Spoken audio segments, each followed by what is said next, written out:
السلام علیکم۔ علم حاصل کرنے کے لیے سفر۔ حضرت جابر بن عبداللہ رضی اللہ تعالی عنہ بہت مشہور صحابی ہے۔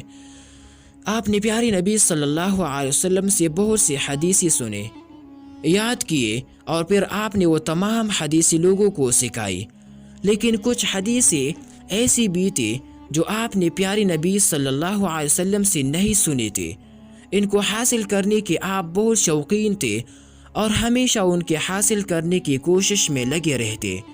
جب کبھی آپ کو کسی صحابی کے بارے میں پتہ چلتا کہ ان کے پاس کوئی حدیث ہے جو انہوں نے حضور صلی اللہ علیہ وسلم سے سنی ہے، تو اس کو حاصل کرنے کے لیے آپ سفر کر کے ان کے پاس جاتے اور راستے کی ہر طرح کی تکلیف برداشت کر کے آخرکار اس کو حاصل کر لیتے۔ حضرت جابر بن عبداللہ رضی اللہ عنہ اپنا قصہ خود بیان کرتے ہیں کہ ایک مرتبہ مجھے پتہ چلا کہ ملک شام میں ایک صحابی حضرت عبداللہ بن انیس رضی اللہ تعالی عنہ ہے۔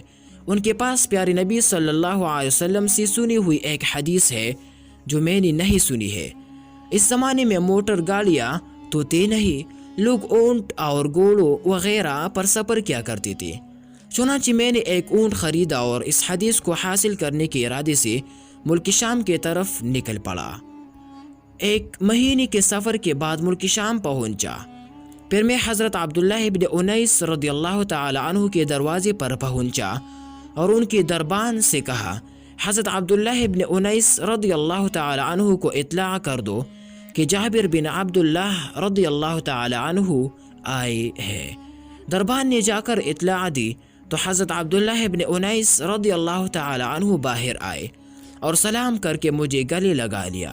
پھر میں نے ان سے کہا، میں نے سنا ہے کہ آپ کے پاس پیارے نبی صلی اللہ علیہ وسلم سے سنی ہوئی ایک حدیث ہے، میں اسے حاصل کرنے آیا ہوں، کیونکہ مجھے اس بات کا ڈر ہونے لگا تھا کہ کہیں ایسا نہ ہو کہ وہ حدیث میں آپ سے حاصل نہ کر سکوں اور اس سے پہلے ہی میرا یا آپ کا انتقال ہو جائے اور اس طرح میں اس کے حاصل کرنے سے محروم رہ جاؤں، اس لیے مہربانی فرما کر ذرا آپ وہ حدیث مجھے سنا دیے۔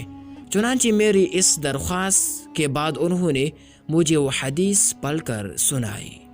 جی دوستو، علم حاصل کرنے کا یہ شوق کہ ایک حدیث حاصل کرنے کے لیے اونٹ خریدا، اتنی دور کا سفر کیا اور نہ جانے کتنی پریشانیاں برداشت کیے۔ اللہ اکبر! اصل بات یہ ہے کہ بغیر محنت کے علم نہیں آتا، اس لیے دیکھو پوری شوق اور لگن کے ساتھ علم حاصل کرو، اسی میں کامیابی ہے اور اسی سے تم آگے بڑھ سکتے ہو۔